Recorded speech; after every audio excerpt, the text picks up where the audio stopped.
even though that does about... Is going to try for another Will-O-Wisp. Will it hit? No! The triple part would make sense, and you might wonder, well, why did Lacey...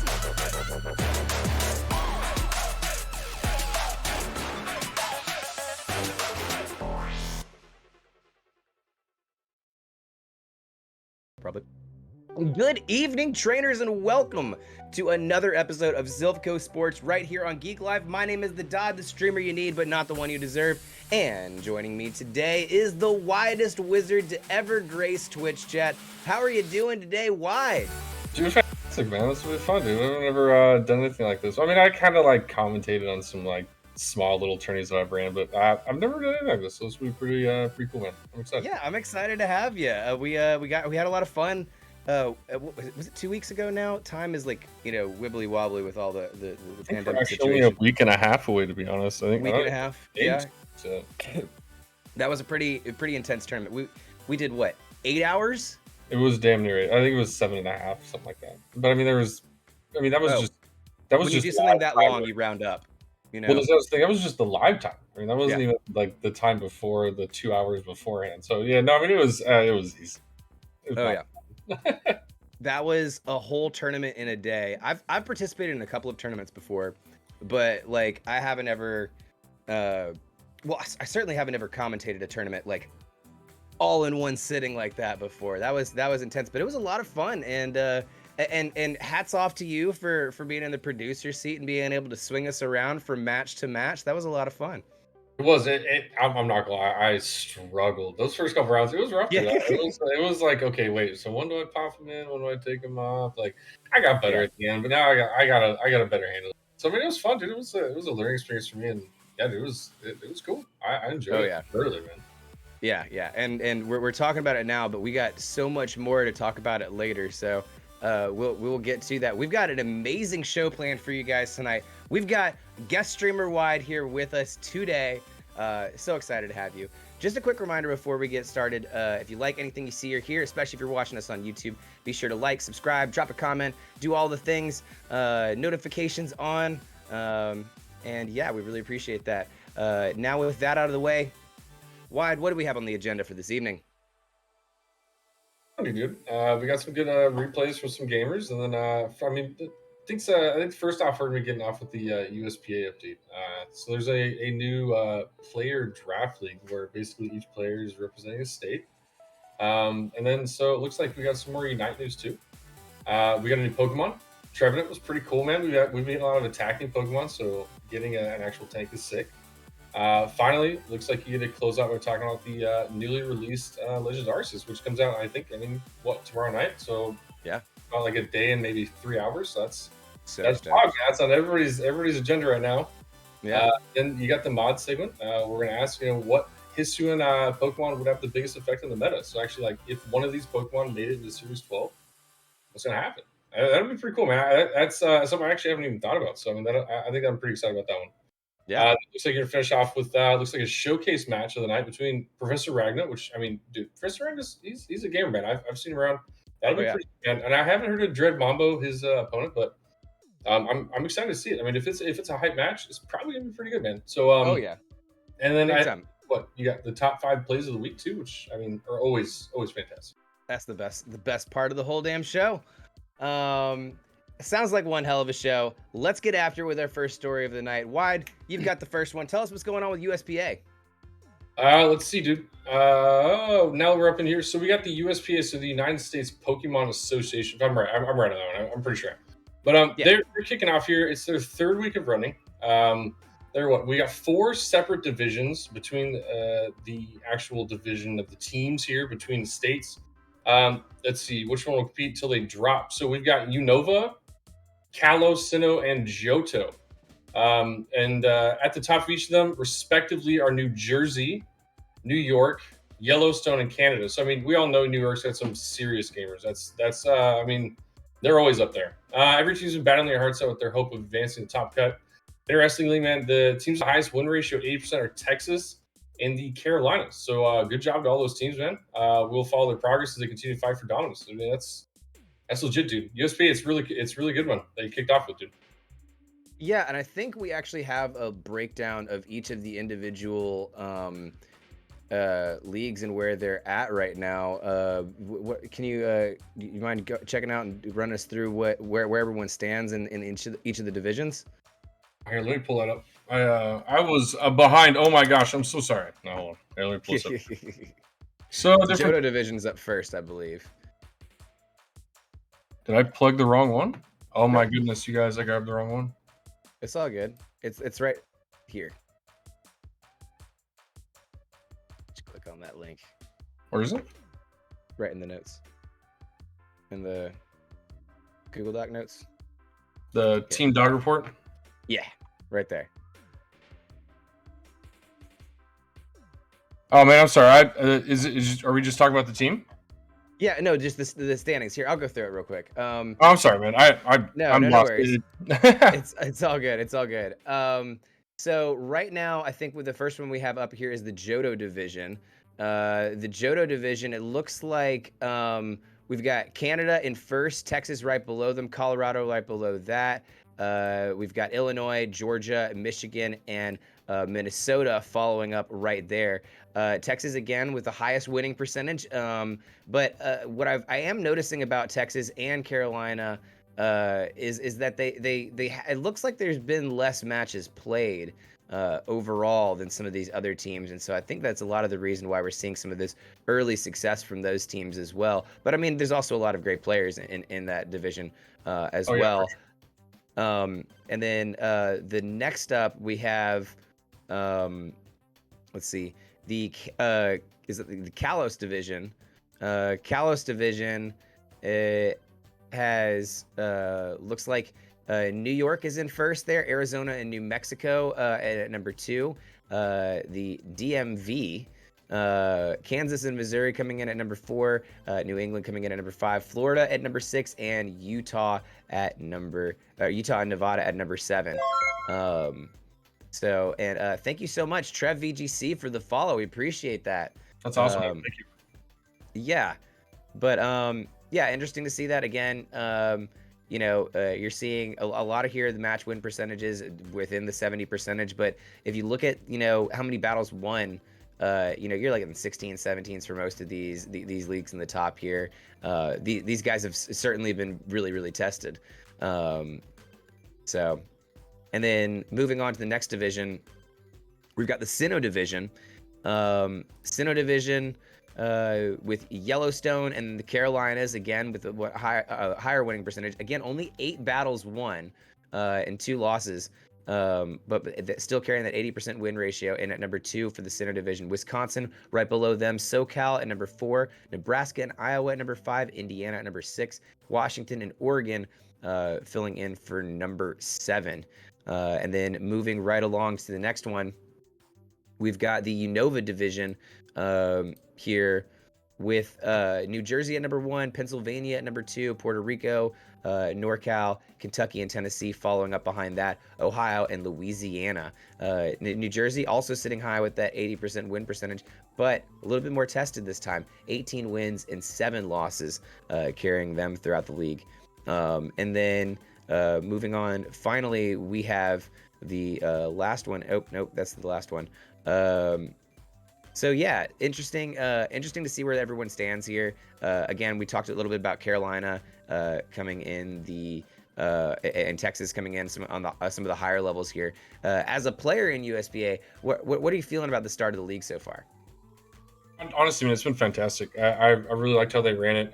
It was pretty easy transition coming in. Like, I've tried to join other tournaments, and they've been kind of hard to join in or find like the information for them. Because a lot of, I'm not gonna lie, man, when I first started playing Pokemon, I had no idea about draft leagues and stuff like this. A lot of these things are kind of like underground things that are hard to find the info on. Yeah. And so this one was actually really nice. It was pretty straight up front. Hopped on in. From my understanding, they've been trying to play as many people as they can each week, because I know some draft leagues, like they're very strict on how many people can play each week. So there's a lot of benches. So I feel like the way that they've been running this one with trying to get as many players play that they can each week is really cool, man. It helps a lot of these newer players that are trying to get into draft leagues. So that's actually been one of the things that I've noticed in the draft league right off the bat that was actually really encouraging. Because I mean, even now, like, we have people in Louisiana that are joining even midway through the tournament. in week 2 and 3, and they're already getting matches. So I mean, Right. it's really cool. Just kind of how quickly they're adjusting and making it work for everybody. So yeah, I've loved That's it. Man. awesome. Yeah, they're doing really Cool. well. Very cool. Up Smash, producer Up Smash, I believe that you have some thoughts behind the scenes on how everything's going with USPA. What are your thoughts? Is that smoke I smell? Hey guys, it's me. I'm Up Smash. As we can see, yeah, I've been bench warming for the Illinois team for all this time. But for now, I would say that one of my favorite things that the USPA is doing is definitely the what is it called? The streams that they've been doing. They have it so that they have it so that okay, we're gonna have like an update on the week, and also here's a match for you. It's really nice. I like it a lot.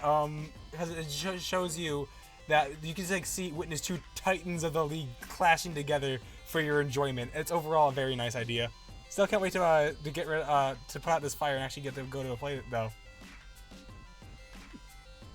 We can't wait to see you in one. I hope you can get that bench warming situation figured out. But yeah, no, I mean, a lot of positive things coming from USPA right now. I've heard nothing but good things, especially with the state of VGCN. I've seen a lot of people tweeting that it's pretty much up for USPA to save us. So I'm interested to see how that ends up working out. But yeah, we'll definitely be keeping tags on how that progresses, and I think we even have some matches in our highlighted segments of the week here from some of those USPA matches. So yeah, definitely excited to see where that one goes. Yeah, that'd be sick. I mean, it'd actually be really cool to see some of these matches because a lot of these are Series 12, and so Series 12 is new, man. And there's a lot of cool things that are popping up. There's definitely not like a stagnant kind of. I mean, there's obviously Pokemon being played a lot, but you're seeing a lot of really interesting Pokemon pop up, man. So these big tournaments will bring out some pretty crazy stuff because people are trying to surprise people too. That's the cool part about these tournaments. We're seeing a lot of interesting things in Series 12. Really, we're seeing a lot of Zacian. We're seeing a lot of Kyogre. We're seeing more Zacian and more Kyogre. But there is a lot of fun stuff out there that I do agree. I think that there is some stuff that there's still room to experiment in Series 12, and so it's always fun to see matches that are in a meta where there's room to experiment. Right. Yeah, that's great. And because some of the older series there wasn't as much room, and so now we're getting that, and so it's pretty cool. So 100%. Ooh. But yeah, moving right along to our next topic. Hold on one second. And then, so with Texas, I mean, so we were talking about it. So we had Texas and Carolina up, and I know obviously you are from Texas. How are you feeling about the success that they've been having? I think, one of the things that I was trying to go through when I was going through the score sheet there is that I do have a lot of faith in Texas VGC players, right? Because I know a lot of people down here, and honestly, a lot of times, even when I find out some of the better VGC players, I'm like, oh crap, they're in Texas. But also, Texas is as big as half of Europe, so I mean, it covers a lot of fucking ground. It's not that surprising. But and so of course I want Texas to win, and of course I'm cheering them on. But I do see, look, I went to the University of Alabama as okay, so I've had to defend the University of Alabama my entire college career growing up, and when you have when UA has a schedule where they don't play very many good teams in the beginning, everyone's like, does Alabama really deserve to be at the top? And we have to make the argument why. I feel like Texas right now and Carolina are kind of in those positions because of the number of matches that they've played, right? Some of those other teams, I think, that are closer to that 80% margin, that have significant more amount of matches played, I do think are showing a bit more promise right now. But I'm only looking at the numbers. I'm not seeing the actual matches being played, and honestly, those that can really say a lot for the team and how the team's going to be doing for the rest of the season, Yeah, so what I'm curious is with the smaller and larger teams is the consistency of having, if you have a bad week on a small team and you have 5 losses, but if you have a large team and you have 5 losses, you still have a chance of getting a win or two. I wonder how that's going to affect like overall, ups and downs as they Right. progress through it. So Right. Especially if your metric is just winning percentage, right? Because, some of those closer matches, like, not all the times does the scoreboard really say, is really accurate of all that was put into the match. And so I think that there's plenty of circumstances where that's there. So I'm hopeful for Texas. I'm glad. I want them to keep on going, but I really think that they need to. We just need a little bit more, a little bit more matches underneath our feet to really solidify that percentage is, the same 80% of some of these other teams out here. Like, for instance, New Jersey sitting also at 80% with 18 wins and 7 losses, right? That to me is,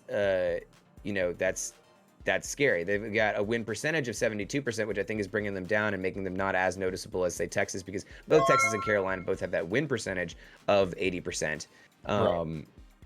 So it's very, very interesting. I want to see Texas and Carolinas play a little bit more matches before I can really solidify. But thank you also so much for the follow. I think that was Vern VGC. Thank you so much. We appreciate that. let's go, Vern. But yeah. With that, moving on to our second story, though, that we're talking about right in time for you to toss out your Christmas tree. Unite gave us Trevenant, right? New characters are being released, it seems like, every 2 weeks, and we've had a new playable Pokemon almost every episode. This episode is no different. Trevenant has sprouted, and it's taken root within Unite. This unwavering spirit is a tanky Pokemon with some decent crowd control options and some areas of effect moves that do residual damage if you're within its sphere of influence. It likes using slow smoke to keep people within its range, and curse due to its AoE damage to everything around it in a fairly wide area. Hornleech, Trevenant's signature move, is also being utilized. It functions similarly to what Talonflame's Unite move, though it, of course, doesn't push enemies back nearly quite as far. It also restores HP, which Trevenant definitely appreciates. Trevenant's ability, Natural Cure, is also definitely the right approach for a tank. If Trevenant falls below 35% HP, a passive HP regeneration effect comes into play, and it also reduces the cooldown on Trevenant's moves. It seems like another good addition to the Unite's ever-expanding roster, and a cool take on the tank class. So, are you feeling the spooky Sproutling, or you feeling that it's Trevacant? Wide? I was really proud of that question. That was pretty good, dude. I like that. It was a solid dad joke, bro. I'll give you props. But no, I've played Trevenant, and something like we've gotten kind of in a habit of basically every Unite Pokemon that releases, it's just busted. I mean, you got 2 to 4 weeks of just it demolishing. You had Sylveon, you had. I don't think they've still gotten Dragonite under control. Dragonite, you have what is it, Serena? I mean, dude, the list goes on. I mean, it's just it's we've gotten used to it. And then they come out with Trevenant, and I'm not gonna lie, man, it's the first one that's come out and wasn't busted. It wasn't terrible. I'm not gonna say it was terrible, but I'm also not gonna say it was great. It's okay. It fits into the game. It can be played, and but it's not going to change. I don't think it's one of these Pokemon that changes the game so much, like where you had Serena or Dragonite come in, you're like, well, or even like a Wigglytuff. You know what I mean? Like Wigglytuff is just oppressive. This guy is just, he's irritating, is what I would say if you're trying to play against him. So he's cool, man. I like him. Definitely a solid Pokemon, and it's nice having another tank because we're getting a lot of heavy attacking Pokemon for a while. So getting a tank is nice. And yeah, it's cool, man. It's a nice change up on the tank. So. Yeah, no, I'm super excited about it. I've heard nothing but good things, so that's been pretty cool. And I guess the advantage, I guess, to like the difference is, like what you're saying, it did come in super busted. I felt like there's definitely a type of player that likes it and a type of player that doesn't, and that's exactly what new characters should be, right? Like that's the ideal scenario, is it not? Yeah, I mean it's a solid Pokemon. Like I said, it's not breaking the game, which is fantastic. Because I mean, there's a couple times where they've released them and it's like, I mean, it's almost unplayable. You know, you have every Yeah. game has this one Pokemon that's just busted and they're just running around, and it makes it hard. So I mean, this was nice, man. Like, it came in. So do you think they should take the first Trevenant nerf and just give it to Dragonite instead? Oh, absolutely. They shouldn't nerf this. I don't think there's any reason why they ever nerf this Pokemon. At the moment, it works. I mean, it's got a nice. I like the Horn Leech. I think that whole move is actually really nice. The in mobile games like this, redirecting and pushing people into certain areas is a super valuable feature to have. I mean, that's fantastic. And so his drags people, and it's a good distance. So I mean, he's going to be interesting. But yeah, dude, Dragonite and Serena, 100% nerf, please, before you can touch this guy. 100%. All right, so for our last story of the evening, we're talking about the wide tournament that we were talking about here at the beginning, the same one that was going on. We had the second edition of the wides master tourney. Can you tell us a little about it? Yeah, man. Like when I first started playing Pokemon on Twitch, it was one of those things where I wanted to do more competitive stuff. I saw a lot of people doing it, and I was like, I want to do this, man. This sounds like fun. I want to bring some more community people together, play in a tournament, just have fun. I know a lot of people weren't able to actually play in person tournaments, so this gave the community kind of what they were wanting.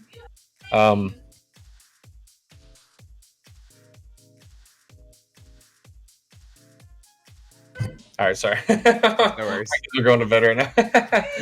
But yeah, man, it was one of those things where I really wanted to get going with some competitive online tournaments, and so I started the first one. It was just a fun little casual thing I did on my stream one night, and then as months passed, I was like, let's do this again, man. I'm gonna do it again. We're gonna go bigger. I'm gonna try and do some more things with it, and I've been watching a lot of the other tournaments that have been popping off, and having the commentary. Having a prize, which was super cool, man. It was really nice for my sponsor who helps out with my stream to come into the tournament and also provide a prizing for it, which was super awesome, man. Elite Pokebox is an awesome company, and they just came in and they're like, yeah, man, we'll give you a booster box for first place, which was beyond fantastic, man. I couldn't have asked for anything more from that one. Right. So that was great. Definitely brought me some hype, and made me really want to bring this out and make this a bigger event. So we came back, and I within about a week we got everything set up, and we had an awesome tournament. We ended up having, I think, 32 people sign up for this second one. It was solid. I mean, there was almost Zacian on every single team, but the actual winner, which Kairoshi TV, didn't even have a Zacian, which was super cool, man. To have a tournament full of Zacians, we didn't actually have a Zacian on the actual winning team, so that was really cool. It definitely the metas that were working were a lot of Zacian. We had a lot of Kyogre and I think you had Groudon was a couple of them, and we even had a couple of Rayquazas, which were pretty cool. Yeah, that was interesting. I think Rayquaza was in the finals. Yeah, it was actually. Yeah, it was super cool, man. I really was not expecting that, to be honest. When I came to this tournament, I had zero expectation that we were going to see a Rayquaza in the final game. Right. That was just it blew my mind. I mean, but it made sense. I mean, there's a lot of weather right now, and so the Pokemon does have a niche. I mean, it's here. I mean, it's usable now. I mean, a lot of people weren't using it in 11 because it wasn't as usable, but it's now part of the game now because you got to cancel out that weather. So it was really cool. Max Airstream, go Burr.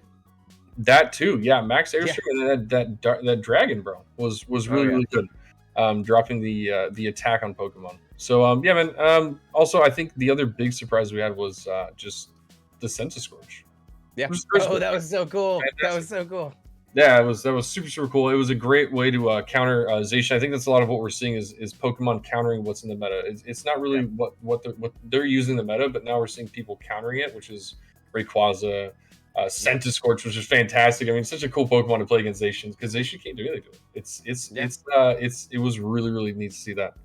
But yeah, man, we're gonna be doing another wide league here in February 5th. So we're actually gonna be doing another one, and they upped the prize. So for this one, we're gonna be doing a first place prize of a booster box, and second place also gonna get a prize this time, and they're gonna be giving away $40 to their website. So that is pretty sick, man. I'm pretty excited about it. So February 5th, we'll be doing the same thing on the stream and game up and watch some awesome content and games, dude. Yeah, no, I'm super excited about it. I think the one of the big Pokemon to me that stood out this time was Landorus, right? You saw Landorus everywhere too. Like you saw Zacian everywhere, but it seemed like Landorus was the Pokemon that was the one that everybody had, but it mattered how you played it. Like that was the big underline that point, and like you could say the story of every single person that lost to a Landorus. Like it was 100% like how the other person played it. If you could pick one Mon that won this tournament, which one would it be?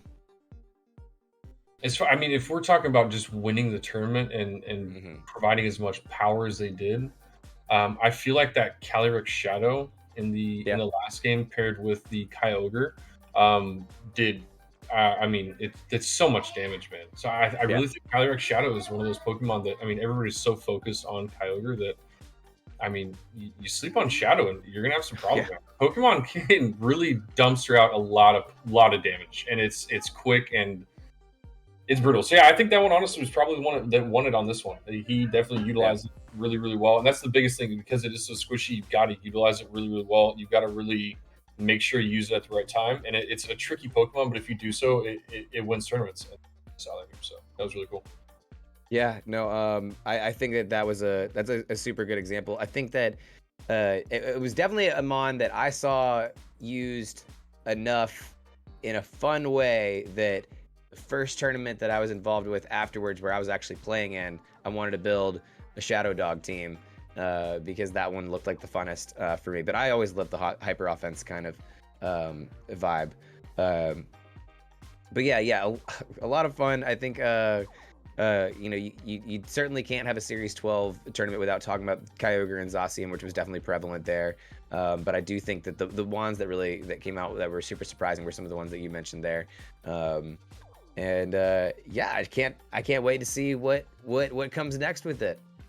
Yeah, it'll be cool. I'm really excited to see what wins the next one, because now we've got a little more time in Series 12, so we've got a little more experimenting, and so it'll be kind of cool to see if we can see some more shining Pokemon that kind of just pop out, you know? Yeah, I want to see more Centiskorch like choices, right? Maybe not exactly Centiskorch, but I mean, or more Centiskorch. I mean, like that's fine. I mean, it's still a very rare thing to show out there. But like that choice was a bold choice, and as soon as that one came out, like everybody commentating, everybody watching was like, oh, Centiskorch, what is this? Oh my gosh, okay, cool. We got someone new at the party, you know? Right? It's fun. It's fun when people bring out those new Pokemon. It's you're not seeing the same games, and that's what I think really makes it that much better, is because you're getting that.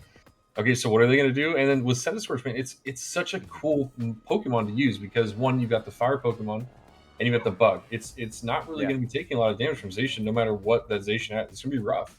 Then you also 100%. Have to worry about getting burned, and then you also have to worry about the Dynamax. I mean, there's a lot of problems that Pokemon has, and Zacian can't deal with them. So it's cool. I'm curious if there's going to be any other random, just like, hey, this counters Zacian, and what are you going to do with it? Kind of play. So. Yeah, I've never really. That's such a good counter thought to the whole entire meta. I'm excited to see more Mons out there that are just picked just simply because the fact that they counter things so hard, or they're just an odd pick. You hear that, Hitmontop? You're coming back, buddy. Yo, Wide Guard. That is the thing. Yeah. Now you got 2 restricted Pokemon, and a lot of these Pokemon are be dumping out damage to both Pokemon. You're going to see a lot of Wide Guard. Wide Guard is going to be real prevalent in this series. So, I mean, hey, Hitmontop's going to get played. Don't validate my Hitmontop love, or all of a sudden I'm going to start running Hitmontop again. It's going to happen. You're going to see it. Like, let's see if we get one next tourney. That'll be funny. I'll be so excited. I'll pop my top. Haha. Oh, look at that, dude. There we go. So that one wasn't even written in. All right, so with that out of the way, now it's time for our mod segment. And as we talked about in the beginning, we're asking the question, what if? We are 2 days away from the release of a brand new Pokemon game with a truly unique story, and most importantly, new Pokemon. This past week, the forums were data mined, and we got our first behind-the-scenes sneak peek. So we're not going to talk about any particular spoilers, but we did want to talk about what these new forms would look like in the Series 12 meta in particular. Fair enough. And I'm going to be starting off with the first one, who I think is honestly one of the most interesting picks out there, Hisuian Zoroark in the Series 12 meta. A normal and ghost type with the ability to appear as any other Pokemon is a wild combination. With a total of 3 immunities and only 1 weakness, it's safe to say that you've got to be really careful when fighting this Pokemon. Even if you figure out that it is Zoroark, that is, it would be a huge advantage against Calyrex Shadow. I can't imagine any ghost type not getting some kind of access to dark type moves, and this being an absolute menace to Calyrex Shadow Rider. Honestly, I think it could be a mon that is just so oppressive to that it might even kind of chase Calyrex Shadow as an option out of the Series 12 meta. What do you think, Wide? Do you think this has just as much viability in Series 12? I mean, so we've got what Zoroark, the original one's been used before. So I mean, we know that the Right. original one has some viability, and now you give it the typing that it's got. Dude, these typings are insane. I mean, literally, when the Pokemon was announced, I know I remember seeing it all over Twitter. Everybody was freaking out. This is the first normal Ghost Pokemon ever introduced Yeah. to Pokemon, and the typing, like you said, is crazy. How do you deal with Pokemon with 3 immunities? It's like a Shed Ninja, but with health. You know what I mean? Yeah. Like that's rough, dude. That's not something like that you really want to be messing with. And with being normal ghost, it's countering a lot of its own issues that it has with ghost Pokemon being like it's. I honestly, I'm super excited to see this one. The I think the real thing that's gonna like matter is its stats and where they end Yeah. up putting its stats at. Because if the stats are in wrong spots, it's gonna make it a little more challenging. But if it has good stats, this Pokemon I can honestly see being used pretty much immediately. It Yeah. would be. It's insane, man. It's so good. I think that this could be a cool, like, anti-Ditto kind of Pokemon out here. That I feel like honestly, it should be hindered at least a little bit with having 3 immunities, especially if it has the same ability as a Zoroark, which I can't imagine it not. And I don't know. You don't see Zoroark used very much because it doesn't have the ideal stats that you'd want for most situations. But this is just so tricky that like I think I could get a very much a Cursula in Series 1 and 2 vibe from this. You know, kind of like how that mon was used, where it wasn't necessarily used offensively, but it was just used to create this kind of like block that you couldn't deal with. And then it, either strength saps or sucks. Anyways, more utilitarian than actually offensive. But this could be an amazing support mon. I really think that normal as a subtype is highly underrated. I think it's one of the coolest subtypes that you could put on a mon, and I want to see more like normal rock or normal ground or normal electric, normal all of these things, because I think normal is a really cool subtype, to be honest. And I think normal ghost is definitely one that I was wanting to see checked off my list. Before that, it was normal dark with just having the complete just like a ghost type's nightmare. Right. Yeah. But I didn't think about that when I got Obstagoon, and I was like super psyched about it. And I was like, oh, the fighting weakness though is now terrible. So you don't have that. right. It's crazy. Yeah, no, Obstagoon is really cool, man. The normal typing with any is cool, man. It provides a lot of different normal is a really weird as far as like the typings go. It's a weird one, it stands out by itself, so it's cool when it's paired with other things. And I'm also like with this Pokemon, I'm really curious because a lot of Pokemon backstories are really cool, and I'm really curious how you get a normal ghost typing Pokemon. That to me, like the lore on that Pokemon has got to be insane. I'm really excited about that one. Yeah, it's weird because like so it's supposedly like from what I understand, like it's been chased out of this region, and so it's extinct, and so that's why it's a ghost. But also we know that it like comes back in Gen 5. Right. Like that's where I'm confused on some stuff with there, but I'm sure that we'll get that that cleared up in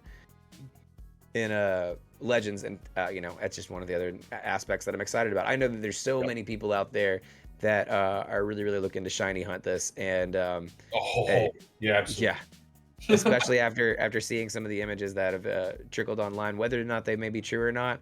I mean, this has like shiny status of like shiny Umbreon.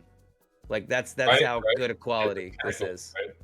You know, so definitely Yeah. one that I think people are going to be pretty stoked about.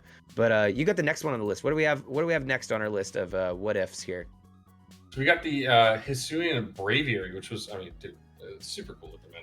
It was another one we saw in the first announced trailer. It'll be used as a transportation in the game, so flying Pokemon. But can this Brave Bird be nearly as defiant in the Series 12 meta? There aren't many strong Psychic flying and dependent on ability. It could be just as viable as the original Gen 4 version. So I mean, yeah, it's a unique Pokemon, man. I mean, you got Psychic flying. You don't really have that. It's one of those ones where You got it's Silph out there, right? But I think that's pretty much the only one that really comes to mind, other than like Galarian Articuno. Yeah, you know, I mean, that's the thing. Like, we haven't had a strong Psychic flying. You know, Bravery, as we know from previous stuff, he's pretty strong, man. I mean, he's been used. He's definitely a Pokemon that can be used in VGC. So, having a different take on him could be pretty cool, man. It definitely be interesting to see what like a Psychic flying Pokemon would do. Like, what are some physical Psychic moves that would end up being useful? You know what I mean? Like that's kind of where you think, like, because a lot I of mean, Psychic I feel like Pokemon there's a are, bunch that never get used because there's right? really hardly very many physical psychics, you know? Exactly. Yeah. So that's kind of the other aspect of it. It's a different kind of Yeah, stuff. Not- Zoroark in chat, but that was one of the big ones. Zen Headbutt is one of the big ones that I would think of, and you get a flinch out of that. Right. Right. Yeah. And so there are options, man. I mean, there are moves that'll be able to work, and it'll be cool to see a Pokemon actually being able to utilize them because a lot of these moves aren't utilized. Like I said, you have all these Psychic Pokemon; they're all special attack. So with Hisuian Braviary, one of the things that I worry about with it is that I feel like Hisuian Braviary would have a different ability than the regular Gen 4 Braviary. I feel like it's one of those that is that different, right? Do you get that same vibe? And if you do, what would you change it to? Because Braviary's got a lot of great abilities. That's kind of one of its advantages is its abilities, right? Dude, yeah, honestly, then that's the thing. I mean, what kind of a Psychic? Like, because you're getting the Psychic typing. What kind of a Psychic orientated? Competitive. That's one that Galarian Articuno has, right? Yeah, and that would be fantastic. I mean, Yeah, that really would be. Because we're thinking, you know, all the other Psychic abilities aren't really going to be suited towards a physical attacking Psychomon, but competitive. I mean, dude, you could come in hard with that one. Yeah, that makes sense for that bond. And then, you know, you could maybe even Inner Focus seems like something that would work for a Psychic Braviary, but that wouldn't be a good one on it. You know, seems like it makes sense, but it wouldn't be a good one. Yeah, and that's the thing. Are we going to see any new abilities pulled up out of this region? Yeah. Which but you know what? Inner Focus with an unflinchable Tailwind would be pretty nice. That would be legit. Yeah, absolutely. Yeah, an unflinchable Tailwinds. I mean, speed control is key, man. That's a money to winning VGC matches. So I mean, anytime you can make it easier to get the speed advantage, yeah, you got a good Pokemon, man. Like hands down. I think Crobat, right? Like Crobat, you get the unflinchable Tailwind. Right? Zoroark 75 says, if anything, make a new ability that boosts speed on stat drop, which I think would be insanely awesome. That would be a lot of fun. Oh yeah, we don't have that, and that would definitely be like a competitive speed up, dude. That would be, yeah, dude, that would work. I mean, you're giving speed like that any day. That would be money. Oh yeah. Moving right along on our list of what ifs. So we got a tease into the last trailer, right? About what could possibly be happening with the new regional variants of the starter evolutions that we've got. Maybe that Rowlet, Cyndaquil, and Oshawott don't evolve into the same Pokemon that we've known and loved so much. So with that said, what new types would help these mons the best, and anything that would make them more useful in Series 12. So I guess that's kind of what I would ask you. What types would you give the starters that would make them most advantaged. Because honestly, the interesting thing about these starters here, right, that they picked, is that none of these starters are really that useful competitively in the meta, No, right? no, absolutely not. Typhlosion is you know, Charizard 2.0, but not good. Yep. Decidueye is not necessarily that bad, but is completely outshadowed by how good Primarina and Incineroar are in that generation. 100%. And Samurott is just bad. I mean, yeah, who's ever said Samurot's good in VGC? Right. Never. I've never seen anything about Samurott in any shape, capacity, form. So what typings could you do? We could talk about some of the rumored typings and what they could do to help possibly bring these mons better. But I want to ask you, like, what if you're gonna make a regional variant, what could you do to make these mons better? I mean, if we're starting off with Typhlosion, I mean, you got a fire typing. I mean, dude, we're always seeing fire typing mixed with fighting, dark. Like we've seen all these things before. Like it'd be cool to see Right. something new, man. I mean, obviously, we're not going to see anything like a dragon or a fairy. I really doubt anything weird like that would happen. But I mean, you know, a fire fairy would be pretty poison? cool, actually. Fire fairy would be legit. I don't think we really have too many of that. That would be an incredibly defensive typing. Right, that'd be super cool. There would have a lot Yeah. of really cool utility and like moves that it could use. That'd be fun. Yeah. Like fire poison, I think would be legit. We've already had one of those as far as like what is it, Salazzle, which is a pretty cool Pokemon, super fast. But we could always use more. Yeah, right. And just anything, honestly, with Typhlosion, anything that isn't the same as we keep seeing with starter Pokemon, it would be really honestly a breath of fresh air. And just anything. I know we're not going to do steel typing or like a ground typing, so I mean it's probably going to be, like I said, we're looking at like dark, poison, something. It's going to be something along those lines, I'm guessing. Right. They've had a tendency with the last couple of ones of, let's give you something old but make it, you know, ghost fighting, dark, poison, or one of the cool types as a subtype. Right. And I feel like that's what we're gonna end up getting as well. I think one of the ones that I'm really excited about playing with is Rowlet, right?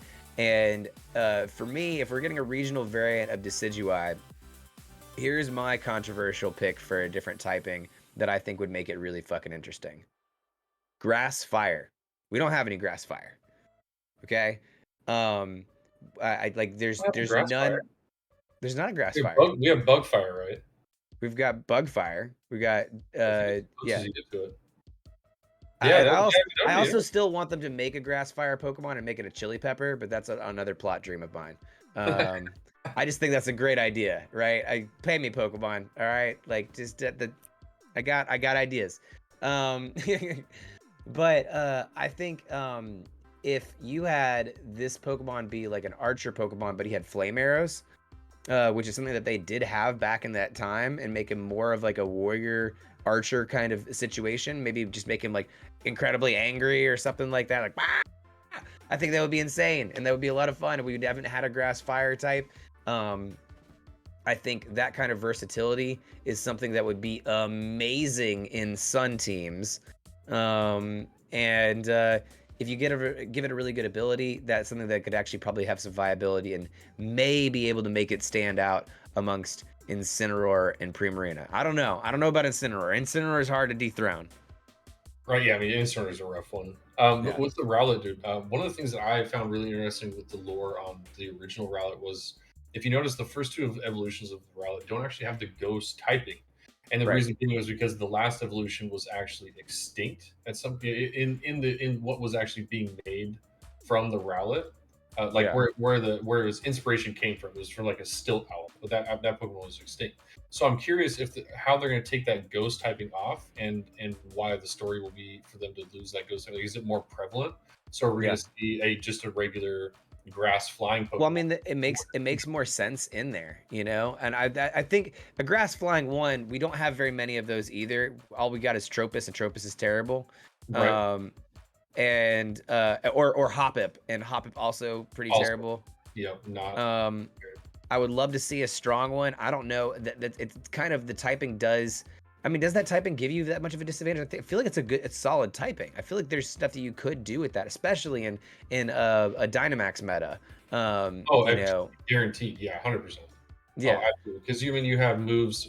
Grass has plenty of attacking base moves that can yeah, be utilized for a physical attacking Pokemon, and then you've obviously got other air moves with physical attacks. I mean, honestly, that'd be a really good typing if they could actually get some solid stats on him where he could be useful.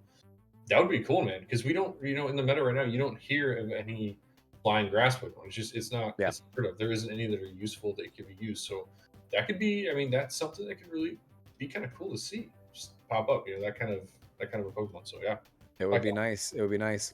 So I do want to talk about Samurai, and I want to talk about some of the rumors here with Samurai, right? Because the rumor with Samurai is dark water, okay? okay. And I think that that could be interesting because then you could maybe have a water Incineroar, right? Maybe you give it some of its abilities, give it something like Intimidate, right? Yeah. Is that something that could potentially be viable? A wet Incineroar? I mean, yeah, because also, if you think about it, Incineroar's got what moves that also help to bring it out. What was the U-turn, and Yeah. water has the same kind of a move. So I mean, you've Flip got turn. flip turn. So I mean, you've got some options as far as like making. You could almost make it the same kind of a Pokemon. I mean, Flare Blitz. That's a good one. Darkest Lariat. That might be pretty. Having a. I mean, Samurai honestly, Flare Blitz. Liquidation is a water flare blitz, but I don't think you have this much recoil, do you? I don't think so. No. Yeah. But then And you so, could have things like what was it, Scald? You might even get yeah. like, the burn Pokemon from it. I mean, honestly, you really could make an argument that you could make a Water Incineroar if everything worked out right. Definitely. Yeah. Well, that might be able to give it some kind of viability because I definitely, again, I don't see anyone building Samurai teams anytime soon. So, Right. Yeah. No. so moving right along our list, though, we know that we're getting Hisuian Growlithe, right? Yeah. So that means Hisuian Arcanine. Tell us about Hisuian Arcanine. So let's see. So the Hisuian Arcanine, most would say Arcanine gaining a weakness is not good. I mean, obviously, we already know it's pretty rough. But could there be some value in it beyond its terrible design? Is there any abilities that could be given to make it viable? Any new moves like an Earthquake, Stone Edge? I mean, there's options, man. It could be, but will it? What do you think, man? I think that I mean, like the Arcanine was the most viable when Incineroar wasn't in the meta. 100%, because he was that Intimidate Fire. Yep. He was that Intimidate Fire type, and I think that this, like, he was really discount Incineroar, and so he was already a Pokemon that was kind of, B to C tier anyways. At putting another weakness on top of it, I think that really hurts it. I think that you've got to give some kind of really, really good ability or some really good, major stat changes or something for something like a 4x weakness to work. We don't see very many mons with 4x weakness that are really successful out there.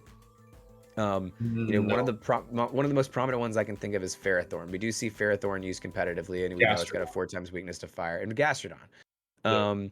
But those usually have really, really good abilities and really, really good. Like, there's a reason you bring in Ferrothorn on a team. There's a reason you bring Gastrodon on a team, right? They're not the main sweepers. You're not being like, I'm gonna just sweep through your entire team with my Ferrothorn. That's no one ever has done that, right? It's usually a lot of like Leech Sleet or like, some kind of, really tedious crap. And don't get me wrong, I love Ferrothorn. But it's hard to see those kind of mons being successful in the meta. I mean, I don't think that there's a move that you can give it that really is going to make it something that could be viable. What do you think?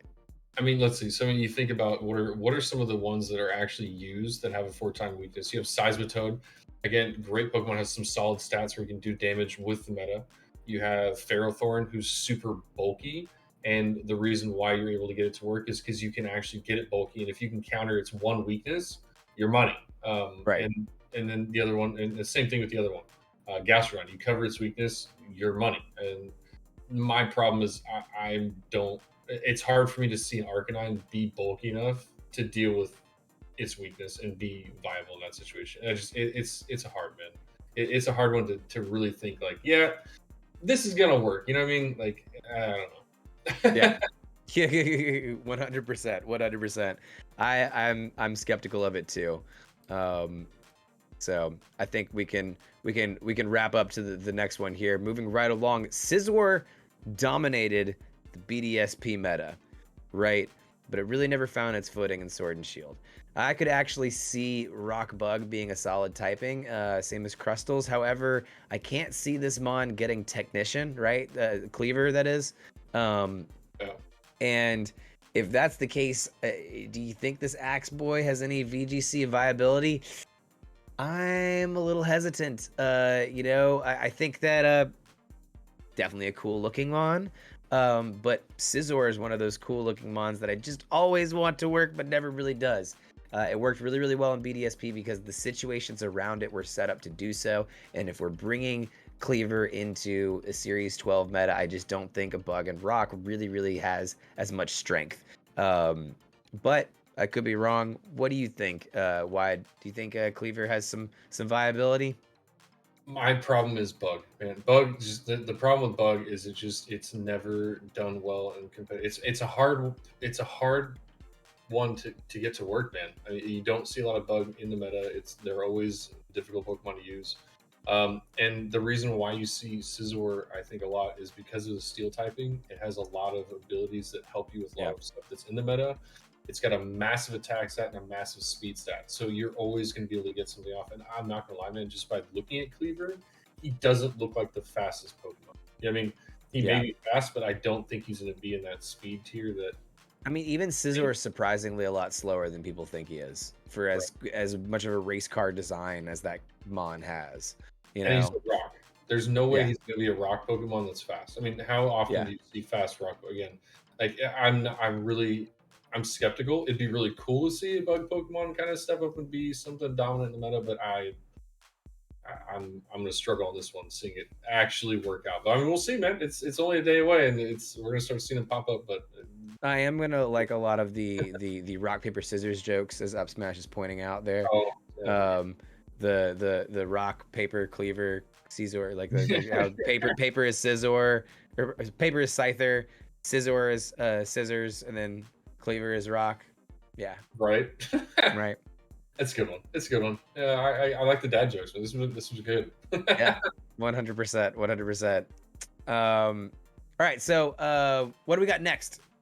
So the next one is the big fish, man. Basky Legion looks solid. Ghost and Water is a very good type offensively. Because again, it can't be I almost said can be. It can definitely not be faked out. It also gets access to adaptability, which makes its Water and Ghost moves hit for 2 times damage off a stab instead of 1.5 times. So that's not a small number, man, especially with those type of moves. If I get access to, and if it gets access to Fishious Rend, I mean, honestly, it's probably gonna be over. I mean, if you can get even more damage out of a Fishious Rend, I mean, it's already, from what I can tell, it's probably gonna be pretty quick. So you're gonna be having some struggles with that one in a meta if that all works out. I can't wait to get a peek at its stats and see what it looks like. Some water ghosts out there that I could think of. Jellicent, that's always been a super strong one. I think Jellicent is one of the most underrated water types out there because, I mean, it gets access to so many cool things. Trick Room, Strength Sap, Water Spout, and it hits like a Mack truck when you can get it to actually hit. If Basket Legion can do that, but fast, that is going to be, and with adaptability, getting that 2 times damage off stab, I think that could be a very, very strong contender in there for sure. And you match that up in a rain? Oh, yeah. Dude. Oh, yeah. I mean, just everything just keeps getting worse and worse as you think about it. And like a BGC kind of a situation. Producer Up Smash, do you have any thoughts on Basket Legion as a good pick for the Series 12 meta?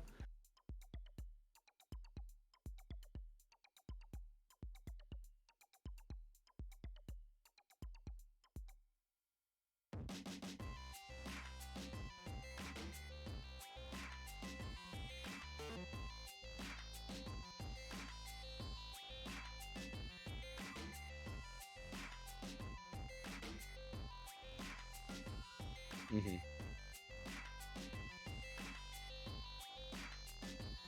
Oh yeah.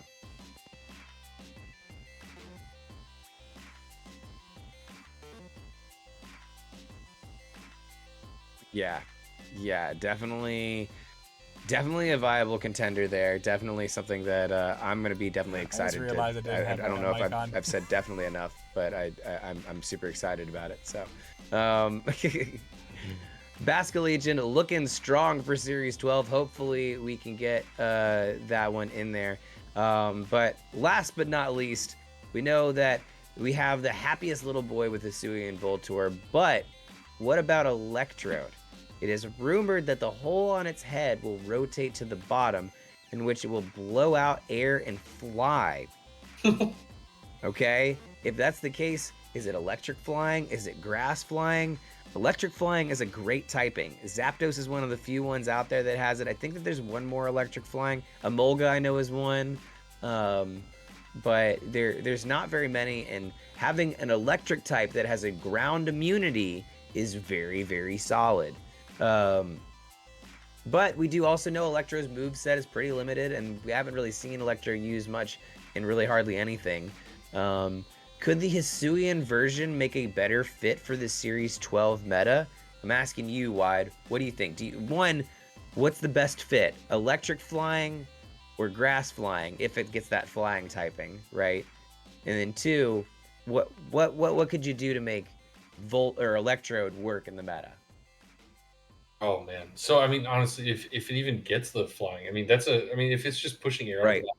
and pushing itself up, it may not even get the flying typing. Levitate? Yeah, I mean, that is an option. It could totally get a levitate. I could see Yeah. that. And like I said, it may not even get flying, because if it's only pushing air out, and it depends on how long it's actually able to fly for, I think, and we'll see that here a little bit what it is, but that could be interesting if it's just a single type Pokemon, and it also has like access to like weird like bounce moves or something like that. You know what I mean? That could be kind of cool. Bounce is it's a flying move, but it also is given to Pokemon that don't necessarily have flying. Yeah. So that could be an interesting way to take it if it doesn't get to flying. But I mean, flying electric is always awesome. I mean, we see Zapdos, but I don't think it's going to get the stats as Zapdos gets. So we'll probably won't see it being, if it is that, I mean, it's going to be hard to make it actually viable. With also its moveset, we talked about it. We've all known that its moveset is kind of poor. So hopefully, whatever they do end up giving it from whatever typing is, it grass and or flying will actually help it. But it's a tough one, man. It's one of those Pokemon where they started out so bad, it's hard to see it get put in a position where it's actually going to be good. But it'll be cool if it does. I mean, if they do and they actually make it work. The Pokemon is a gimmick. It wasn't meant to be a competitor. Yeah, Right. you know, that's what it is. But I would be super excited to see like a giant Hisuian Voltorb Dynamaxed on one side of the field, you know, doing max moves, especially if you give it bounce, because you know it's gonna like bounce up and down when it attacks, right? And like a little puff and air so like at the just bottom. like a giant, Oh, you know, like kaiju orb looking like the fucking the giant boulder that was trying to roll over Indiana Jones in the opening scene of, you know, yeah. That'd be a good anime series if they had that, man. That'd Right. be fun. Yeah, Right, 100%, 100%. Well, yeah. Well, thank you, Wide, for asking what if with me. What if we had some of these mons in the Series 12 meta? And there's some that I actually would be really, really excited to see. Absolutely. If out of all of them that we talked about tonight, which would be your favorite to actually see make the move into Series 12? Lie, dude. If they actually made Samurott Dark Water and it was like an Incineroar, that'd be fantastic, man. Imagine having a counter to Incineroar that does what Incineroar does. That'd be crazy. I'd be totally down. That honestly, I think that would be my favorite as far as just like theory and what it could do and what it could be, especially for a Pokemon that's not used ever. 100%. That would be a really cool turnaround for a Pokemon. I think for me, it's that first one we did, man. Hisuian Zoroark. I think that normal ghost type with the ability. I think that was something that just would be absolutely crazy. I think it breaks the meta. Honestly, if it has stats and moves that work well, I think that one breaks the meta and ends up taking like an Incineroar kind of a spot where it's in 70% of the teams, 100%. That would be so cool to see. That would be so cool to see. It could just absolutely crash that. Yeah. Oh man, dethrone Incineroar. I mean, like I'm not an Incineroar hater. Like I'm not one of those people that's like, oh, ban Incineroar. No, I don't get that. But like I want to see stuff that just stirs up the meta, right? I would like to see Incineroar dethroned, right? Then if Incineroar is dethroned, I might even actually use Incineroar more, because I'm like, no one's using this now. I'm gonna be hipster about it, Look, Use it when everybody's it's not trash. cool. I'm gonna use you now. Yeah, exactly, exactly. Um, Well, that will wrap it up for the first half of the show. We're going to take a short break, but before we do, we wanted to shout out all of our viewers. We had a lot of you guys hanging out with us here today. Let's go. We have Zoroark75 chilling with us. I think there's a bunch of people that I missed earlier. Up Smash, of course, Savage Patch Kid, Littlest Nelly, and of course, Geeklife. And thank you, Vern VGC and Trev VGC for the follow. Zoroark75 also for the follow about 2 hours ago. Gator Croc, the Swamp King, another follow there.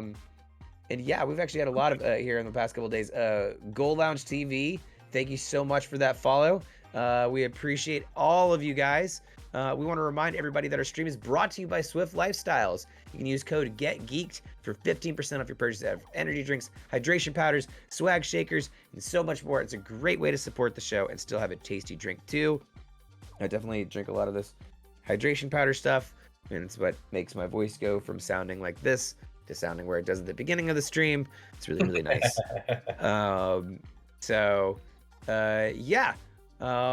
With that, we're going to take a short commercial break, but don't go anywhere. When we return, we've got our match of the week between Professor Ragna and Dreadmambo and our top 5 plays of the week. So stick around. Plenty more Silph when we come back. Welcome back, gamers. It's time for our match of the week, and we've got another great one this week. Dreadmambo versus Professor Ragna in I believe it's the Series 12 match, but we will see. That is sure to keep us on our toes. Wide, what do you think about with this matchup between Dreadmambo and Professor Ragna? I know that you're at least familiar with the Professor. Yeah, man. So I actually do know Professor Ragna. He's another Twitch streamer. He's really good, man. He's super methodical about the way that he plays. I've seen him play. He's pretty smart, dude. He's definitely got some gaming. Potentially, he's top couple tournaments. So honestly, I know his skills here, and this should be a good one. Dreadmambo, I don't know. I've actually never heard of him, but I've heard of him now, and so this will be I have heard his name in the ATX VGC regions. I don't know if they're a part of that or not, but I definitely have heard them mentioned. But yeah, also guys, before we get too far in, remember, if you would like to be featured here on this show, please be sure to reach out to either Echo Rose, myself, or Up Smash. Hell, you could probably even reach out to Wyatt. He'll at least get in touch with me, and we will gladly facilitate that. So without further ado, let's kind of start getting into these teams here. I'm seeing a Landorus, Rotom, Yveltal, Incineroar, Zacian, and Grimmsnarl coming in for the Professor. What do we have over on Dreadmambo's side?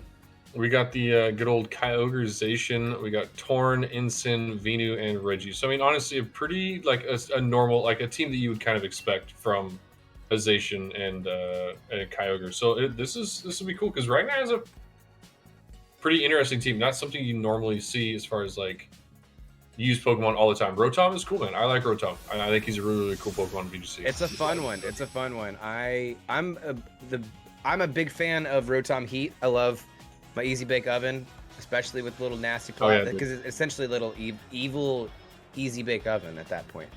Which you just can't. I mean, there's what's not so love about that. But you got a Regieleki and Venusaur coming out for the lead on I think that is Dreadmambo's side, and then Zacian Grimmsnarl for the Professor side. Actually, I think I got that backwards. I think that is... Okay, so Dreadmambo is the one leading there with the Regieleki and Venusaur. Okay, so that's Dreadmambo's side, and then we've got... Yeah, so what do you think about these leads here? I mean, honestly, with the Zacian, I think he's got to worry about... He's got the Venusaur. It's probably going to sash. He can do what he wants to on this turn, so... You definitely have a problem with your Zacian right now. It's something you need to worry about. Grimmsnarl is going to give him some coverage. I don't think that they're going to be able to just straight knock him out unless we get a Dynamax or something like that. Yeah. So Honestly, I think there's a good chance that you could see a switch in from Zacian here. oh yeah. Looks like we're gonna get a withdraw of Venusaur on Dreadmambo's side. Kyogre coming out for Dreadmambo. It's gonna make that drizzle happen. Really helping Regieleki even more so. Light Screen coming for the Grimmsnarl on the Professor's side. Regieleki coming in with the Electro Web, gonna reduce the speed on both Mons. And definitely, yep, it hits 100% on that speed drop on Zacian. Doing just chisels on the Grimmsnarl behind that light screen damage, and Zacian coming in with a substitute.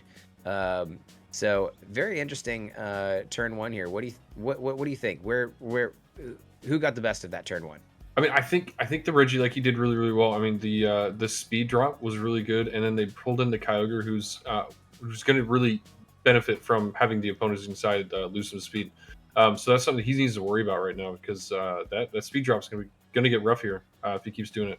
So yeah, you stack those on a couple of times, and that can really be an impressive force. Grimmsnarl coming in with that Thunder Wave, which is really going to put Kyogre in a bad situation. And Kyogre also getting the pair right there. Thunder coming off onto Grimmsnarl. Does not take it out. Light Screen really putting in a lot of work here. Play rough coming off of Zacian into Kyogre and brings it down to the red, less than 25% health. Kyogre going for the Origin Pulse Blast because of the paralysis, and that will take Grimmsnarl out, and looks like it will fade the substitute for Zacian as well. That was a really good turn, I think, for the Reggie. Like you said, again, they definitely, knowing that they're probably going to take some damage to Kyogre and getting the Origin Pulse, that was a really good move. Yeah. And also just getting rid of the Grimmsnarl. Grimmsnarl, a lot of people, they'll leave Grimmsnarl on the field for too long, and then you start having your whole team's paralyzed. The screens never go away. It's a Pokemon that if you leave, really, like, it may not do damage, but it's causing you to do a lot less. So it's me. I'm everyone. I'm that person. I always leave Grimmsnarl on the field for way too long. So I know exactly what you're talking about there. Yeah, that's crazy. Yeah. It looks like Yveltal being the one that swapped in here. Do you think that the little bacon boy here can really swing the momentum back in Professor's favor, or is this I mean, it looks like Dreadmambo's in a pretty good position here. Yeah, I mean, paralysis on Kyogre is rough. I mean, you're at the point now where it's so low and you've got a paralysis. It's almost now just you either attack with it, and I mean, why save it? It's not going to do you a lot of good. So he's got to really worry about what he wants to do. The problem is they both still have Dynamax, so that Regieleki could do some damage to that Yveltal. It definitely has that option. So 100%.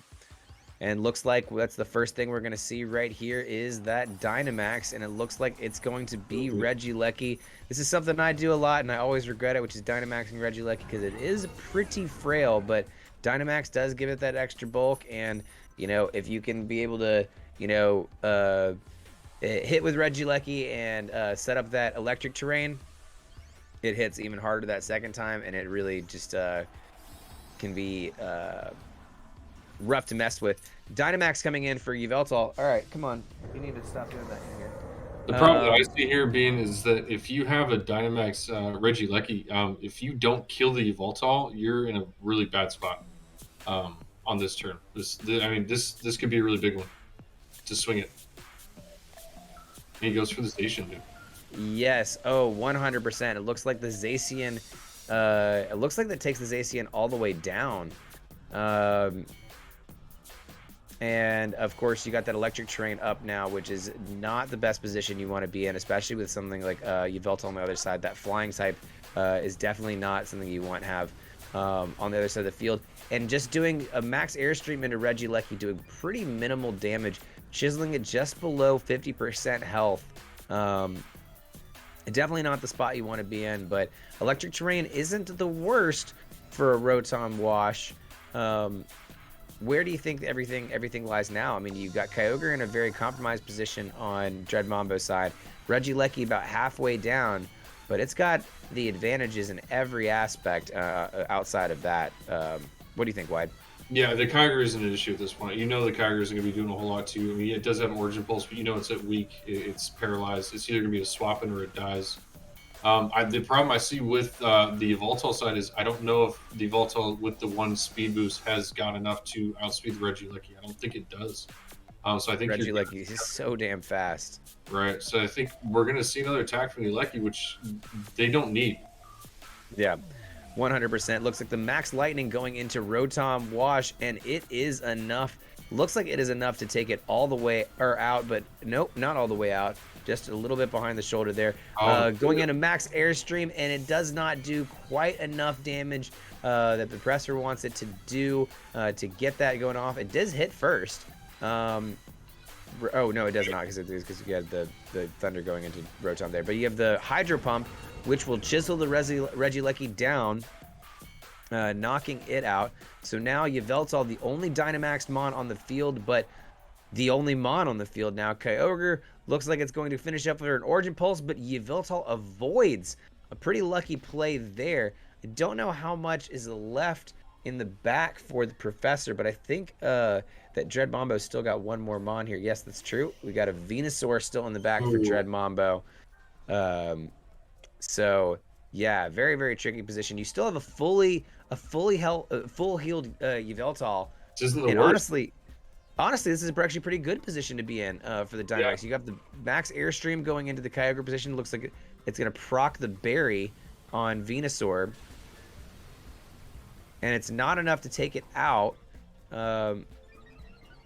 We know that Kyogre is still paralyzed. And Venusaur coming off with a Sleep Powder, and it does land. That is critical right now. Yeah, that's a bad spot. Bad spot. Origin Pulse going off on the Yveltal is really not doing too much damage, though. And the rain stops, which is going to mean that Origin Pulse is going to be doing even less of a chisel. But the Dynamax ends for Yveltal, so yeah, this is a very interesting predicament here. You do have the advantage of the Pokemon on Dreadmambo's side, but Yveltal being asleep, not a good position to be in. Who do you think has the momentum here, Wide?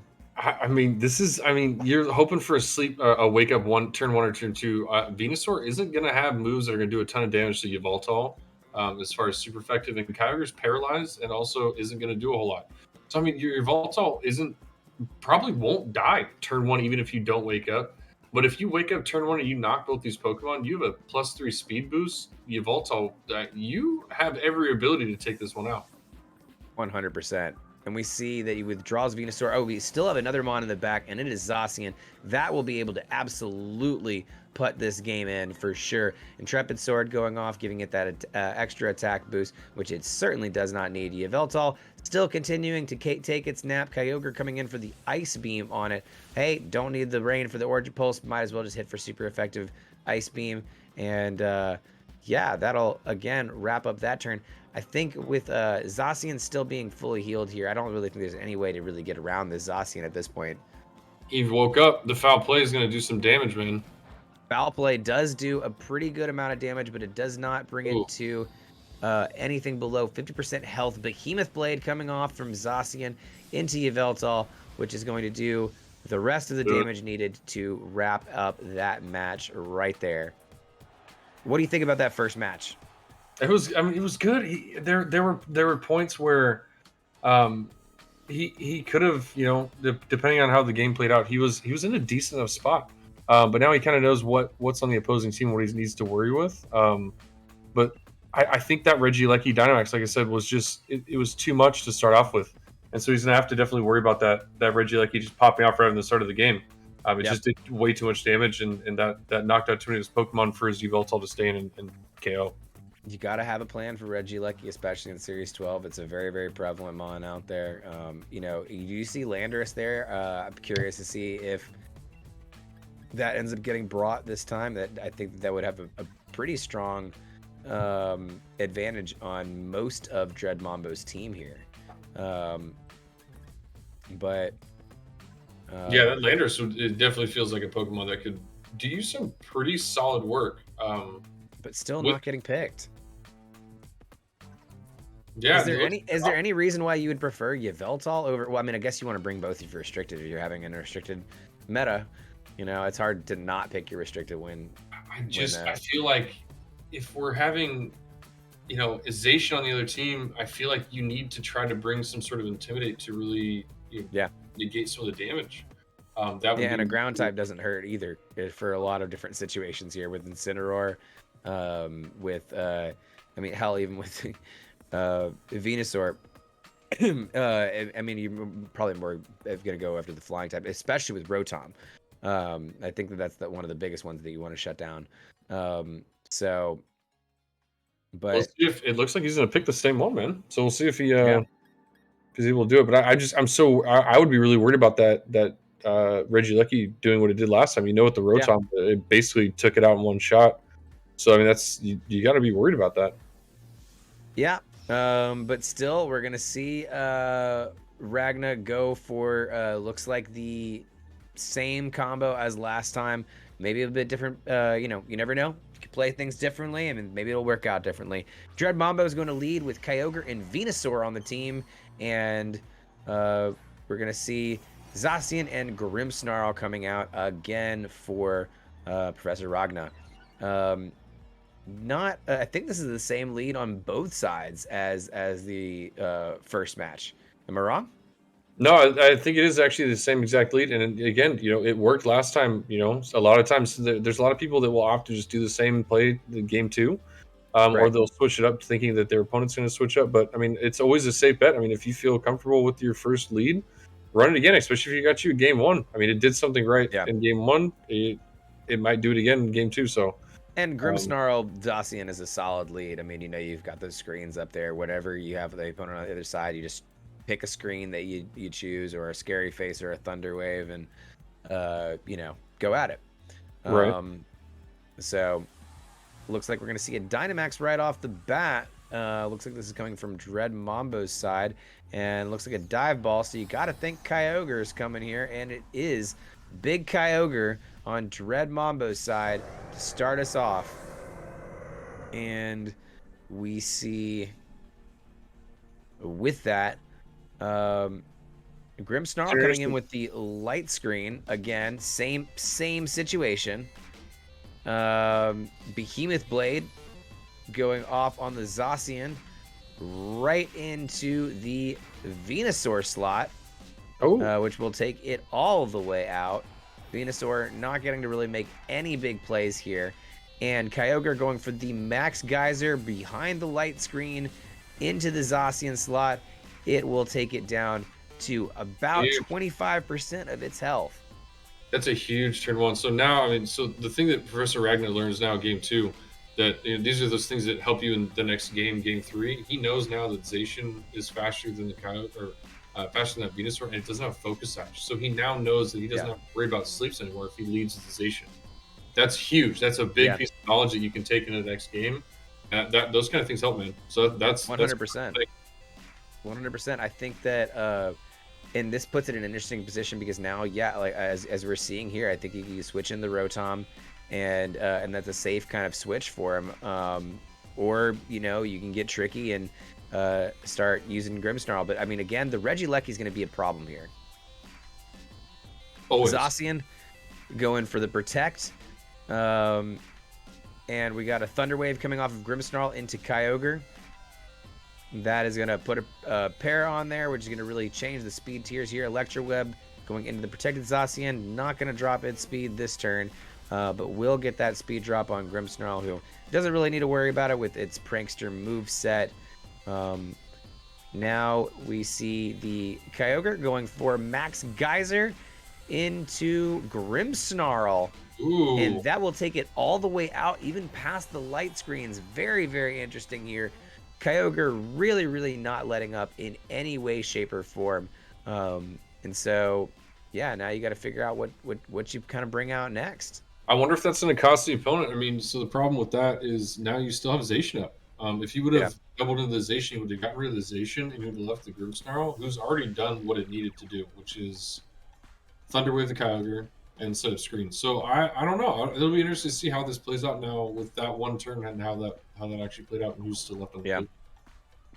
Very interesting. I guess if you're the professor, like, you know, Grimmsnarl as you said, did its job. So you can't be too disappointed with that. Rotom is now in a pretty safe spot here. Resists both of these Mons.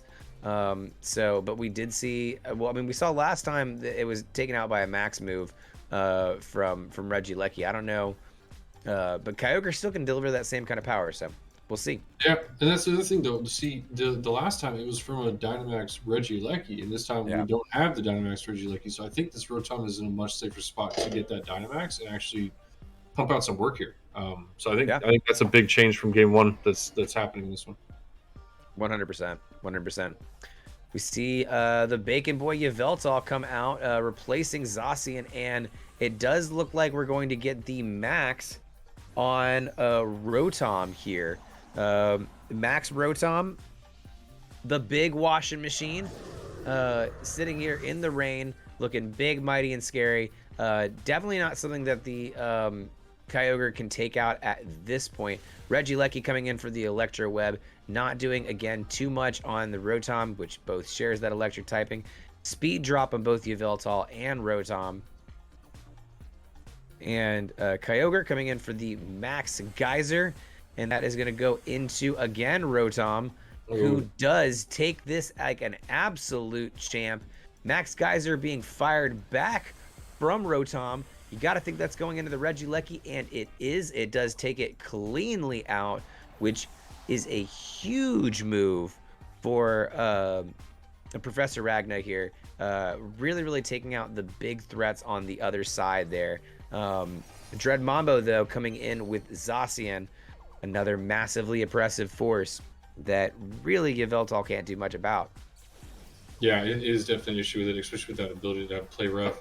I think with that last turn, though, the Dynamax and VGC's big number game, and so the numbers definitely were in Ragna's side with how much damage and what was actually taken out compared to Dreadmambo, who just did a chip damage in the Rotom. So that was definitely a solid play for Ragna. That was a good one. 100%. Yveltal going for Sucker Punch on Kyogre. Behemoth Blade going off on Zacian. Let's see where it goes into. Goes right into Yveltal. Should take it all the way out. And barely hangs in there. Water Spout, which will finish off the Yveltal. There we go. And still leaving that Rotom big and strong. Max Geyser off of Rotom into the Zacian slot. Leaves it with just 1 health. You know it doesn't have a focus stash. Oh, man. Now you're living on a speed tie. Yeah, 100%. That was nutty. Yeah, I don't at this point I don't know if there's, well, Behemoth Blade might be able to take out Rotom, but that leaves you in a position of Zacian v Zacian and then banking on a speed tie situation. This is a big speed tie issue. This is one of those ones where it really matters on who gets to go first here. Honestly, it's gonna come down to the speed tie. You got the Max Lightning that will be able to finish up Kyogre. It's definitely gonna be able to finish up Zacian. So you'll just have to see how this goes out. Yeah, this is one of those. I mean, this is crazy. This is a good straight up speed tie, and it literally that one speed tie will change how this game goes. It's crazy. Posen Zacian goes for Protect. Wow. So it's gonna keep that last one on it. Behemoth Blade goes into the protected Zacian. We know that there's at least one Max Lightning going in from that Origin Pulse. Not very effective on Rotom. The other Zacian faints. So now you have the Max Lightning coming off of Rotom into Zacian. That was really good to double. Big play there, and especially knowing that Kyogre is going first here. That's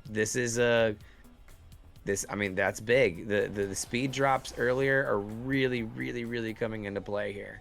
Rotom just having barely enough health, and this is where that paralysis comes. That's where I said the Grimstar did his work. It's that paralysis is going to come in handy right here on this turn, and it's gonna, from what I can tell, it should be able to actually get him the win. So we'll see. The paralysis right here, if Professor's able to get this in, then that brings this to a 2 out of 3, and that would be absolutely huge. But the para really being extra critical here. And Origin Pulse coming off of Kyogre. He did it! Damn, look at that. Close. Wow, Dreadmambo Dreadmambo going for the 2-0 there. So very impressive. Great job there, Dreadmambo. Let's take this back to. Oh wait, was it a third match? Okay, no. I'm pretty sure that was a 2-0, unless I'm crazy. That was a 2-0, right? That was just a repeat. Okay, Yeah, I think that was just a repeat. Okay. Anyways, so thoughts on that last match? What did you think? What was the highlights? What was the key to success there for Dreadmambo? He made the most out of his Dynamax. There was a little bit in game 2. There was, I think, one turn where he didn't get the most out of it. But that's, I mean, right now where we're at in the series, it's how can you get the most out of your Dynamax, and how can you best soak up the other opponent's Dynamax? And he did really well about maximizing his Dynamax, especially game 1 with that Regieleki. He got a couple KOs, and those couple KOs were an issue because Ragnar just couldn't climb back from that. You know, it was too far. He had too many Pokemon gone. And it was just, 2v3, 2v4, and then same thing game 2. He really maximized his ability to be alive at the end of the game, and that was crucial. That was good. 100%. I think if there was one big tip for me, it was Regieleki. 100%. Regieleki and the positioning of Regieleki that entire game. I mean, the biggest thing that honestly, the Grimmsnarl did its job on the para. But Regieleki did its job on the speed drops that allowed it to get so much lower than Kyogre that last Origin Pulse ended up going in first. Because if that Thunder had hit, which it was going to be a hard shot, that Thunderbolt, I think it was a Thunderbolt. Yeah. That Thunderbolt would have absolutely taken out that Kyogre given the opportunity. And it just because it gotten chiseled down just enough that it was in that situation, and just because it gotten 2 speed drops, put it in that position. So Regieleki for me, I think, was the absolute MVP of that match, 100%. Oh yeah, it was basically it was how supportive were their Pokemon? You had Grimmsnarl and you have Regieleki. Regieleki did way too much as far as the support and attack, while Grimmsnarl was only able to do a few supporting things that honestly in the end didn't really change it. The light screen didn't really change the fact that he was still losing Pokemon. You know what I mean? And so it definitely seems like Regieleki took a huge role as a massive support Pokemon. It was crazy. Yeah. It was good. I think that Ragna really was starting to pick up towards the end there. I felt like there was more of an emphasis and more of a priority on Regieleki towards the end. But it was too late. It was too late at that point to really kind of wrap things up. So yeah, it was good. It is what it is. All right. Well, that will do it for our match of the week. Shout out to, again, Dreadmambo and Professor Ragna. Incredible match. Thank you guys so much for submitting that. Again, if you guys are ever interested in being featured in here, please reach out to one of us, either Echo Rose, myself. You can probably reach out to WD Michael and he'll get to us, or Up Smash. Any of us, we would love to have you. We would love to commentate it. We'd love to talk about it.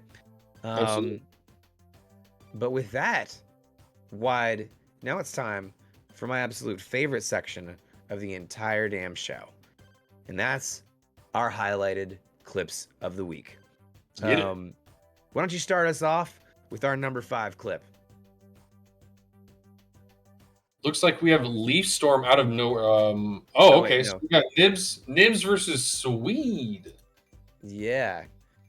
Let's go, Nibs. This was, I think, in the Wide tourney. Oh, let's go. All right. Yeah, this was actually one that it was ATX. ATX. It was ATX Ladder Tour.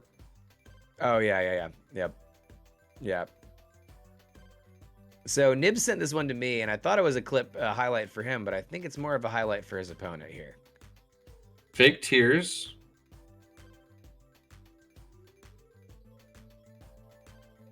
And Oh no!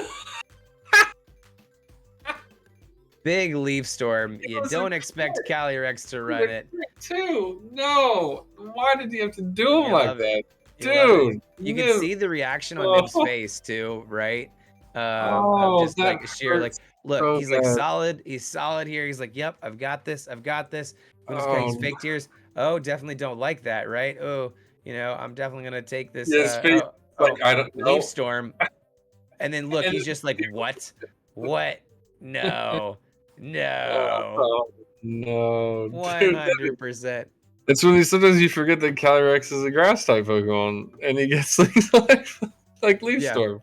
Oh, it's so 100%. funny. I run Giga Drain on mine. Giga Drain's a lot of fun, especially because if you have a Calyrex that you've like used like like a couple moves and is like taking a bunch of damage, you can. I usually run Choice Scarf Calyrex, right? And so if I want to throw it back in late game, I can kind of use that to heal it. Well, Leaf Storm essentially does the same thing, at least with taking care of the Kyogres and getting them the hell out of there. And that's why I guess Swede makes our number 5 spot of the week.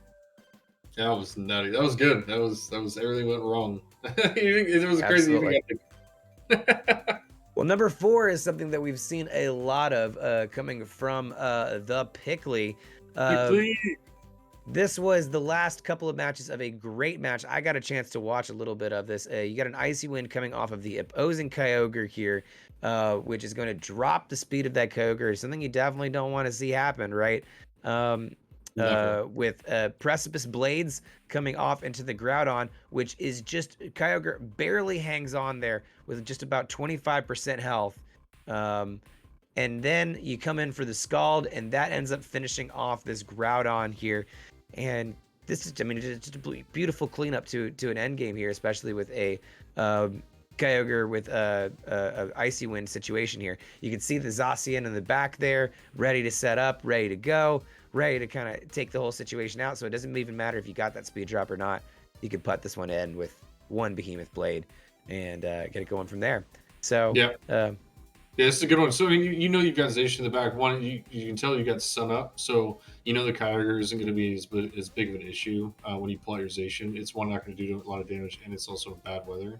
So you just take out the Groudon, and it's easy win. I mean, you have this in the bag, and it's good to know. It's when you can play like that, that's good. Yep, 100% solid play. Look at those pickles in chat. We appreciate it, and all those dancing doggos. Pickles. Let's go. All the pickles. The Pickley is here. Yes. Yay. She is here. What's up, Pickley? Good. Welcome. Solid play. That was good. Solid play. Great play. Gotta think 2 turns ahead. Yep.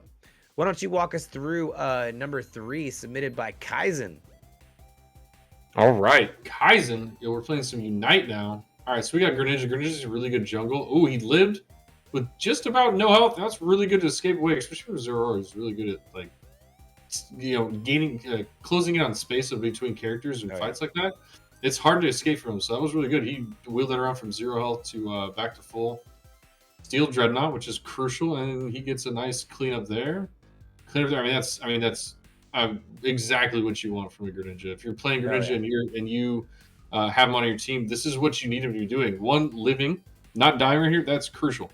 Yeah. He dies right there. They lose Dreadnought. He puts them in a really bad spot. So he comes back here. He gets full health. He goes right back. He takes Dreadnought and picks up 2 kills. I mean, you swung that in a massive direction of your team, and that's huge direction. You don't see a lot of Surf Greninja either. No, right? That's a different one for sure. And you see how it's got a lot of versatility. I mean, like, geez, that was vital there.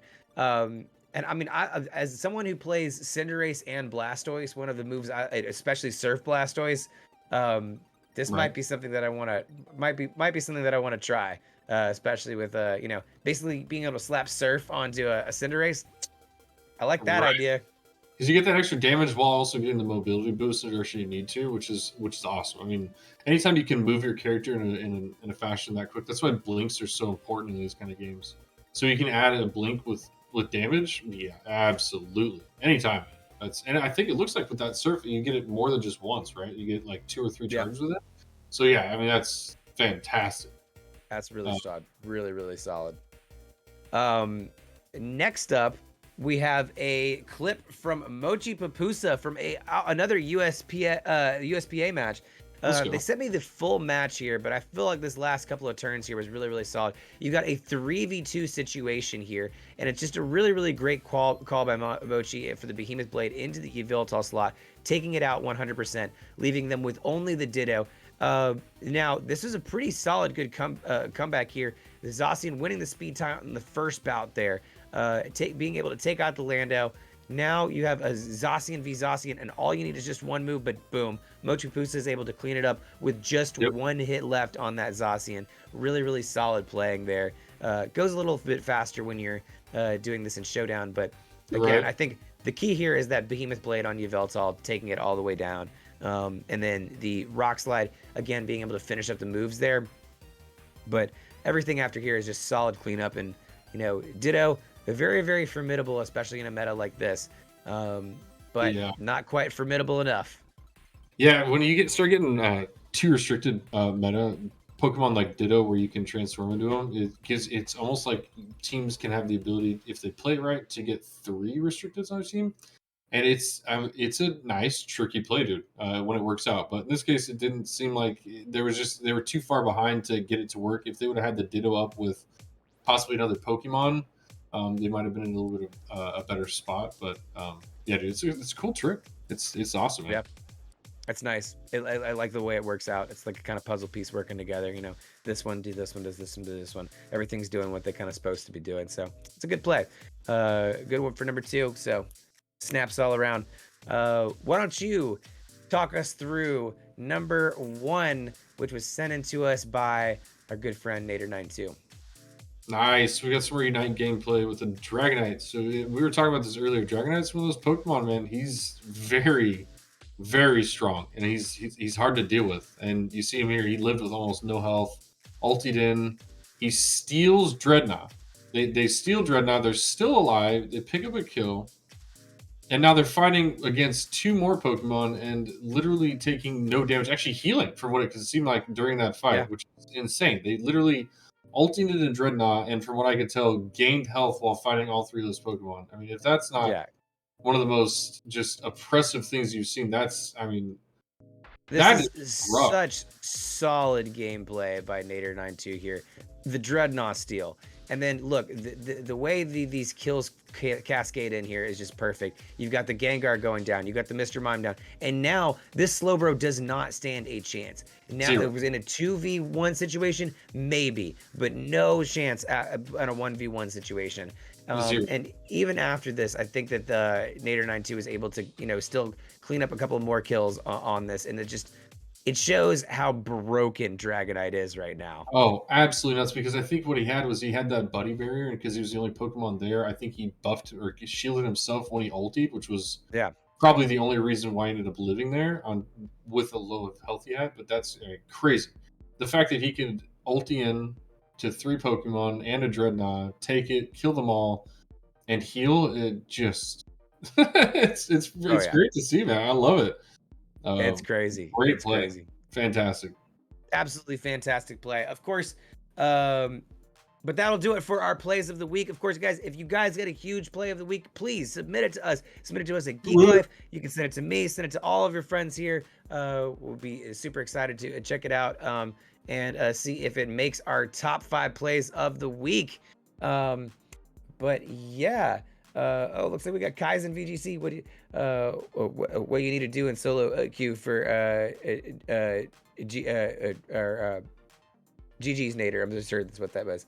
But yes, right, yeah, Dragonite's cool too. Yep, take the strong Pokemon, man. Do what you need to. Do what you need to. All right. Well, that will do it for this episode of Silph Co Sports. Thank you guys so much for hanging out with us today. Big shout out to Nader92, Mochi Papusa, Kaizen, Pickley, Nibs and Swede, Dreadmambo, Professor Ragna, and of course Wide, WD Michael over here. It was fun. Big shout out to everybody here for making it happen. Thank you for everyone for hanging out with us in chat. Littlest Nelly, Nader92, Kaizen, Pickley, Up Smash, Zoroark 75, Savage Patch Kid, everybody, Gator Croc the Swamp King, thank you so much. First time chatter, welcome. Glad to see some of the white family, man. Thank you guys. I appreciate it, man. Yeah, Guys. everybody's here. Guys, Yeah. I think I warmed the bench too much. Oh no. Oh God, no, you someone warmed help too me, much. please. Well, He's on fire. Oh God. you're able to get that under control soon. I mean, have you tried transforming into a water type? No. Try Guys, please transforming- help. Please send help. Try transforming into a Hisuian Samurott and tell us what it looks like when you do, okay? Oh, God. Ask us if you feel like a dark type. Do you feel like a dark type on the inside? Please. It does. Kyogre. Do Kyogre, then you get a drought, you know? Hit the rain. Hit the Hit rain. the rain. There's plenty of solutions to this. Just show them a picture of Kyogre. That's what we need. But anyways, yeah, big shout out to the pink blob behind the curtain, producer Up Smash. You can find his content in the description on our YouTube videos or right here in chat if you're chilling us with us here on Twitch. You can also find me at Roose Bane on Twitch, Twitter, and TikTok. Wide, where can they find you if they're wanting more of you? I think you guys were posting my LinkTree. Yeah, my LinkTree's got all my links. You got the Twitch live stream, which is Tuesday, Wednesday, and then we got Friday, Saturday. So anytime from 8:30 and on, we do some late night gaming and also doing the wide league. So yeah, definitely come hang out, man. Yeah, and that will be going on actually right after this as well. So if you guys stay tuned here, we'll just roll right on into that. Yeah, that'll wrap it up for everything. Be sure, again, if you're watching this on YouTube, be sure to like, comment, subscribe. We'd love to hear your thoughts, what you liked, what you didn't like. Let us know. Again, thank you. Shout out to everybody here that was hanging out with us. We love you guys. Thank you. And we will catch you next time. Peace out, guys. Peace. We're still on hot mic. Nice. That was great. Were you able to put out those fires? Are you still on fire? Are you still on fire? Still on fire. All right. Wide, if you could just let me know when you're live and we'll raid you.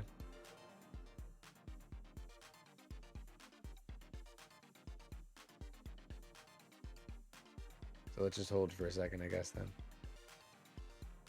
Hold the line. Thank you guys again for coming out. We know it's a hot mic. We're trying to be goofy for a fucking reason. Guys, the reason why the mic's hot is because I'm on fire. Please. Please. The mic is so hot that Ditto's on fire. Exactly. That's what we're doing. But yes, now I've got it starting. Looks like we're able to raid. So we'll catch you guys later. Thanks so much for hanging out. We'll see you next time. See you guys. Thanks again. Y'all are the best. And peace.